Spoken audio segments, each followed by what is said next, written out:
স্টেশনে ট্রেন থেকে নেমে নির্জন রাস্তা দিয়ে বেশ অনেকক্ষণ ধরেই হেঁটে চলেছে রাহুল।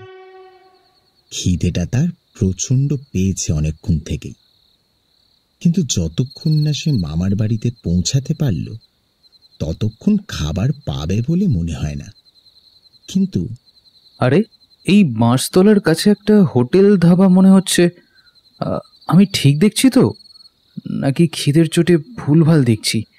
খিদেটা প্রচণ্ড পেয়েছে আমার। যাই, একবার ওই ধাবার কাছে গিয়ে ঘুরে আসি।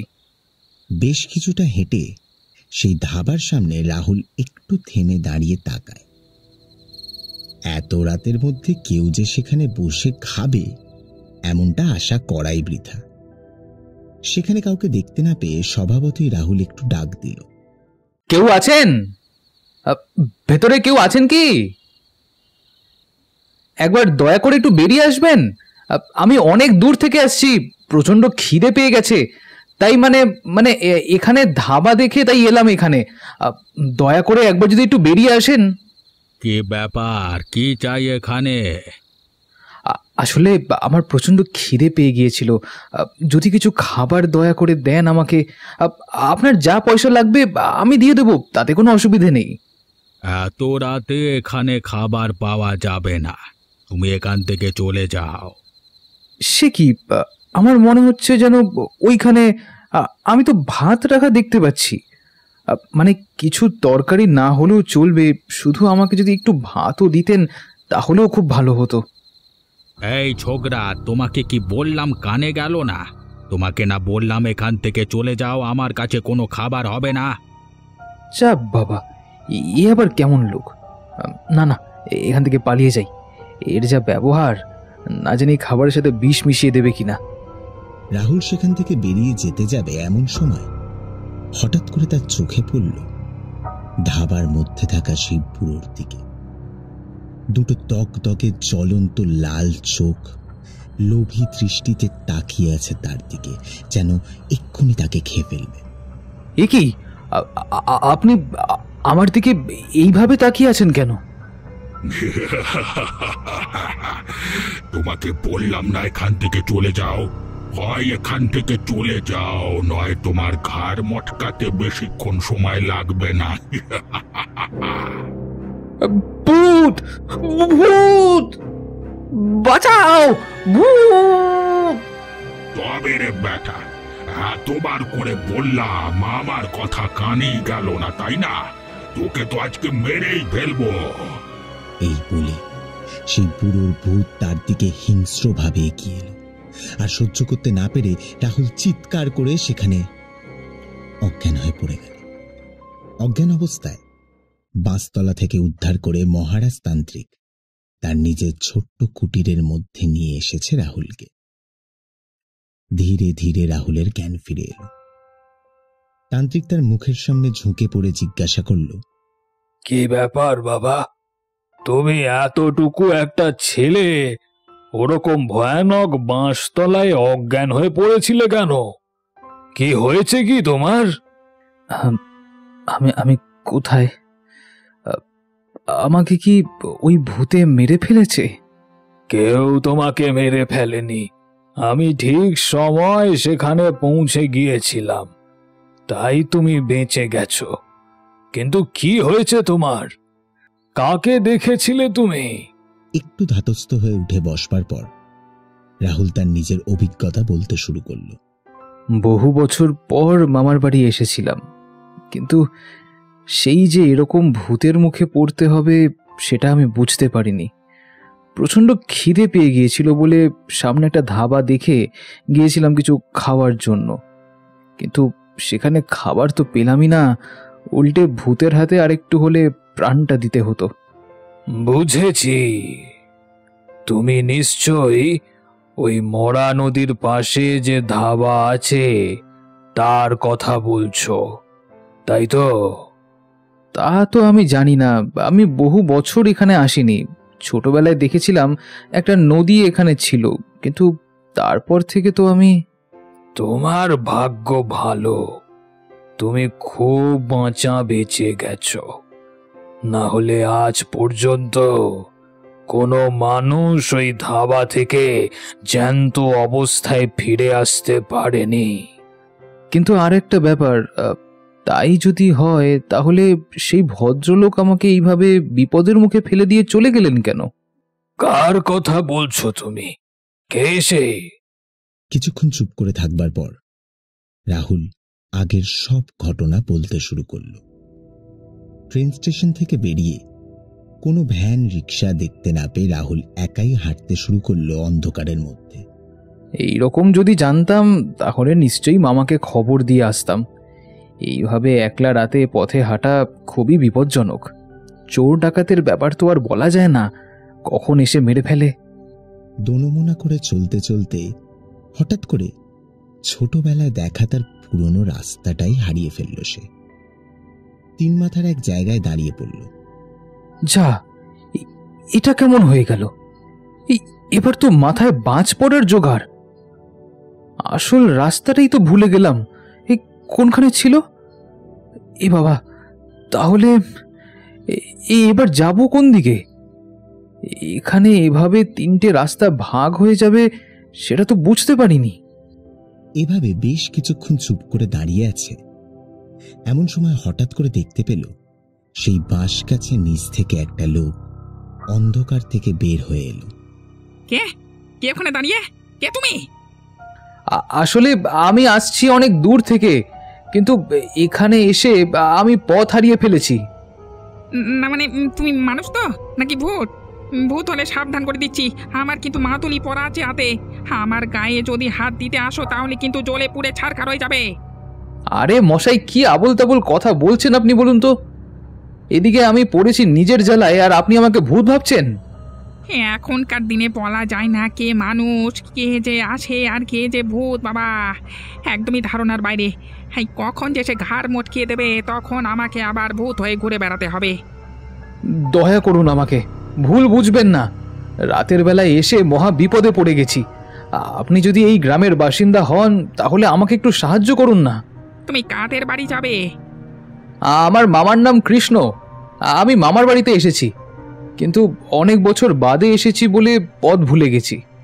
কৃষ্ণদার বাড়িতে যাবে? তবে চলো আমার সাথে, আমিও তো সেদিকেই যাচ্ছি। যাক, আমাকে রক্ষা করলেন আপনি। আমি ভাবতে পারিনি যে এই রাতের বেলায় কারোর সাহায্য পাবো। লোকটি রাহুলকে নিয়ে চলতে শুরু করল। চলতে চলতে মাঝে মাঝে সতর্কভাবে এদিক ওদিক দেখতে লাগল। চাঁদের আলোয় রাহুল অনেকক্ষণ থেকে এই বিষয়টি লক্ষ্য করছিল। একসময় থাকতে না পেরে জিজ্ঞাসা করল, কি ব্যাপার বলুন তো মশাই?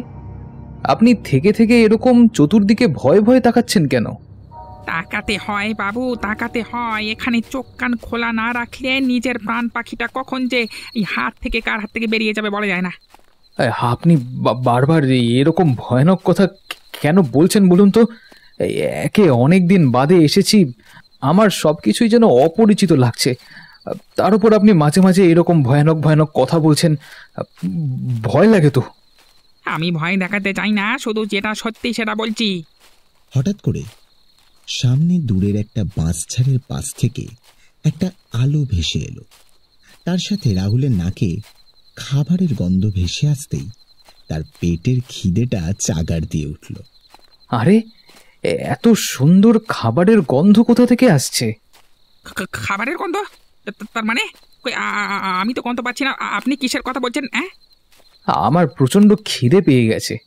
এখন এত রাতে মামার বাড়িতে গিয়ে খাবার থাকবে কি থাকবে না, তার থেকে খেয়ে নিয়ে যদি যেতাম তাহলেই ভালো হতো না?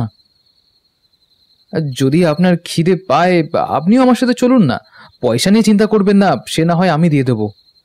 না না, আমার খাবার প্রয়োজন নেই। এখান থেকে চললাম আমি। আপনার যদি দরকার হয় আপনি জান, ওই মরা নদীর পাশে ধাবাতে কেউ খেতে যায় না। ওরে বাবা! আরে মশাই, আপনি তো ভয় পাচ্ছেন কেন? আমি তখন থেকে দেখছি আপনি একেবারে জড়সড় হয়ে আছেন। এত ভয় পেলে জীবনে চলে? চলুন চলুন। না না, ওরে বাবা রে! লোকটা ভূত ভূত করে চিৎকার করতে করতে সেখান থেকে গায়েব হয়ে গেল। এদিকে রাহুল বুঝতে পারল না ভদ্রলোক কেন এমন করল। গ্রামের মানুষ তো, তাই সবসময় কুসংস্কারে মত্ত থাকে এরা। যাই, আমি বরং একটু খিদেটা মিটিয়ে আসি। ঘটনা চক্রে আজকে রাতেই আমি এখানে এসে পৌঁছাই, আর ওই রাস্তার ধার দিয়েই আমি আসছিলাম। তোমাকে অজ্ঞান অবস্থায় পড়ে থাকতে দেখলাম। সেই ছায়া মূর্তিটা হয়তো তোমাকে মারবার জন্য হাত বাড়াচ্ছিল, কিন্তু আমাকে দেখে সঙ্গে সঙ্গে সেখান থেকে উধাও হয়ে গেল। ও, আপনি আজকে এসেছেন? আমি ভাবলাম হয়তো এই কুটিরে আপনি নিজেই থাকেন। না না, এই গ্রামের বাইরে এই প্রত্যন্ত কুটির পড়েছিল, তাই আমি এখানে এসে আস্তানা করেছিলাম। কিন্তু এখন তো তোমার জ্ঞান ফিরে এসেছে, তুমি তাহলে এখন কোথায় যাবে? আজকের রাতটা এখানে কাটাবে নাকি অন্য ব্যবস্থা? যদি মামার বাড়ি যেতে পারতাম তাহলে খুব ভালো হতো। যতক্ষণ না মামার বাড়িতে গিয়ে উঠছি ততক্ষণ আর আমার কিছুই যেন ভালো লাগছে না। তবে এবার আমারও সত্যি করেই প্রচণ্ড ভয় করতে শুরু করেছে। তাহলে তাই করা যাক, চলো আমরা বরং দুজনে রাস্তা খুঁজে খুঁজে তোমার মামার বাড়িতে গিয়ে পৌঁছাই, তারপর যা হবে দেখা যাবে। তাই চলুন সাধু বাবা। তারা দুজনে আর এক মুহূর্ত অপেক্ষা না করে উঠে হাঁটতে শুরু করল। তারা দুজনে হাঁটতে হাঁটতে মামার বাড়ির সামনে আসতেই রাহুল তার নিজের মামার বাড়িটাকে চিনতে পারল। সাধু বাবাকে সাথে নিয়ে মামার বাড়ির সামনে গিয়ে ডাক দিল, মামা, মামা বেরিয়ে এসো, আমার আসতে অনেকটা দেরি হয়ে গেল মামা। কুটির ঘরের দরজা পেরিয়ে বেরিয়ে এলো অন্ধকারে কৃষ্ণ। কৌতূহল ভরা কণ্ঠে বলল, আরে কে রে, রাতের বেলা এমন হাঁক ডাক করছিস কেন? মামা, আমি রাহুল। আরে আমাকে চিনতে পারলে না? রাহুল? আরে তুই এত রাতে এখানে কি করে? আমার যে বিশ্বাস হচ্ছে না। আর বলো না, সে রাস্তায় অনেক ঘটনা। তোর পেছনে ওটা কে দাঁড়িয়ে? উনি আমাকে বাঁচিয়েছেন এই বিপদের হাত থেকে। উনি একজন তান্ত্রিক বাবা। অন্ধকারে আর থাকতে ভালো লাগছে না মামা। হ্যাঁ, সে তো বটে। আয় আয় আয়, আর আপনিও আসুন সাধু বাবা। এরপর সেই রাতে তাদের মধ্যে আর কোনো কথা হয়নি। যে যার ঘরে তারা শুয়ে পড়ল। সাধু বাবা এবং রাহুল একটা ঘরে শুয়ে রইল। প্রচন্ড ক্লান্তিতে রাহুল অঘরে ঘুমিয়ে পড়েছে। হঠাৎ করে একটা ধাক্কা খেয়ে উঠে পড়ল। কি হলো? কি হলো? কি? ঘুম থেকে উঠে পড়ো রাহুল, এদিকে দেখো, অন্য ব্যাপার ঘটছে। কি হলো সাধু বাবা? কি হয়েছে? আপনি কি কোনো ভৌতিক ব্যাপার? ওই বাঁশবাগানের দিকে তাকিয়ে দেখো, তার সামনে তোমার মামা কি সব যেন করছে। ছোট্ট একটা প্রদীপের আলো জেলে ভাবছে কেউ দেখতে পাবে না, কিন্তু হঠাৎ করে আমার ঘুমটা ভেঙে যেতেই আমি দেখতে পেলাম। মামা এত রাতে ওখানে কি করবে? আমি সেটাই তো বুঝতে পারছি না। চলো একবার গিয়ে দেখে আসি। এদিকে কৃষ্ণ উন্মত্তভাবে বাঁশতলায় কিসের জন্য ক্রিয়া করে চলেছে। তার চোখে মুখে আতঙ্ক। সে যেন তাড়াহুড়োর মধ্যে কিছু একটা ব্যবস্থা করতে চায়, কিন্তু কি ব্যবস্থা? এরই মধ্যে রাহুল এবং তান্ত্রিক মহারাজ পেছনে এসে দাঁড়ালো। কি ব্যাপার, এত রাতের বেলা আপনি এখানে কি করছেন? হ্যাঁ, কে আপনি? আরে তোমরা, আপনারা এখানে কি করছেন? আপনারা ঘুমোননি? ঘুমটা ভেঙে গেল হঠাৎ করে। কিন্তু মামা, তুমি এখানে কি করছো? কিসের ক্রিয়া করছো এইসব? সেসব কথা জেনে কি করবি? তোদের এসব জানবার কোনো প্রয়োজন নেই। যা এখান থেকে তাড়াতাড়ি চলে যা। আর সাধু বাবা, আপনি যান এখান থেকে। এখানে আপনাদের থাকবার কোনো প্রয়োজন নেই। যদি কোনো সমস্যার মধ্যে থেকে থাকো তাহলে আমাকে নির্দ্বিধায় বলতে পারো। আমি কোনো সমস্যার মধ্যে? এরই মধ্যে হঠাৎ করে অন্ধকারের মধ্যে থেকে একটা ছায়া মুখ দিয়ে এসে ঝাপসা হয়ে পড়ল কৃষ্ণর ঘাড়ের কাছে। দুটো ধারালো নখযুক্ত হাত তার গলা টিপে ধরল। শয়তান, আজকে সুযোগ পেয়েছি, তোকে আমি শেষ করে দেব। তোকে কেউ আমার হাত থেকে বাঁচাতে পারবে না, তোকে আমি খতম করে ফেলবো। লাগছে লাগছে, ছেড়ে দাও, লাগছে, ছেড়ে দাও। ওই যে সাধু বাবা, ওই সেই হোটেলের লোকের কাছ থেকে আমি খাবার চেয়েছিলাম, কিন্তু তারপর। শয়তান, ছেড়ে দে ওকে। আমি থাকতে তুই ওর সর্বনাশ করতে পারবি না। যে আমাকে খুন করে ওই বাঁশতলার কাছে পুঁতে রেখেছিল, আমার জীবনটা শেষ করে ফেলেছিল, আমার শখের হোটেল শেষ করে ফেলেছিল, তাকে আমি বাঁচিয়ে রাখবো না। এই কথা বলবার পর রাহুল এবার মহারাজ দুজনে চুপ করে দাঁড়িয়ে রইলেন। গোবিন্দ ভূত ধীরে ধীরে কৃষ্ণ প্রাণ নিয়ে গেল। নিথর দেহটা পড়ে রইল সেখানে। তুমি তুমি তুমি আমার বাবাকে মেরে ফেললে বাবাকে। শান্ত হও রাহুল, শান্ত হও। আমার মনে হচ্ছে ওর কিছু বলার আছে। তুমি কি বলতে চাও? ও কি তোমাকে হত্যা করেছিল? হ্যাঁ, আমি বেঁচে থাকতে ওই মরা নদীর মাঝি ছিলাম, কিন্তু যখন জল শুকিয়ে একেবারে কাঠখোট্টা হয়ে গেল, তখন আর নৌকা চালাতে পারছিলাম না। আয় রোজগারের জন্য একটা হোটেল খুলবো ভেবেছিলাম, খুলেও ছিলাম। ভালোই আয় রোজগার হচ্ছিল, কিন্তু একদিন রাতে। আয় আয় কৃষ্ণ ভাই আয়, এত রাত করলি কেন আজকে আসতে? কাজে চাপ পড়ে গেছিল নাকি? একটু দোনমনো করছিলাম, তার জন্যই দেরি হয়ে গেল। ওরে, আমার হোটেলে আসতে দোনামোনা কিসের রে? তোকে আমি কি ভালো জিনিস খেতে দিই না নাকি? তোর কাছ থেকে আমি পয়সা নিই? গোবিন্দদা, তোমার হোটেলটা আমার চাই। তার মানে তুই কি বলতে চাইছিস কৃষ্ণ? তোমার আজকেই শেষ দিন গোবিন্দদা। কেউ তোমাকে আমার হাত থেকে বাঁচাতে পারল না, তোমাকে আজকে শেষ হতেই হবে। তোমার হোটেলটা আমি চালিয়ে অনেক বড় লোক হয়ে যাব, অনেক অনেক বড় লোক। এরকম করিস না ভাই, তুই আমার নিজের ছোট ভাইয়ের মতো। তুই যদি এরকম ধারণা রাখিস তাহলে। কিন্তু আমি যে সিদ্ধান্ত নিয়ে ফেলেছি দাদা, আমি আমার সিদ্ধান্ত থেকে আর ফিরে আসতে চাই না। এই বলে কৃষ্ণ সাথে সাথে ধারালো ছুরি বের করে গোবিন্দর বুকে গেঁথে দিল।